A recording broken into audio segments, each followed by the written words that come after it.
আমাদেরকে খালি হাতে ফিরাইয়া দিও না মালিক। এই কোরআনের মজলিসকে তুমি কবুল করে নাও। এই কোরআন উপদেশে আমাদেরকে পড়ার তৌফিক দাও।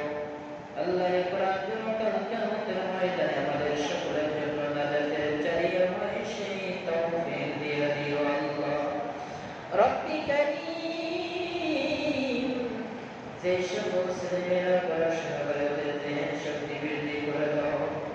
আল্লাহ মহাগ্রন্থ কোরআন আমাদের সকলের জীবনে অনুধাবন করার তৌফিক দাও।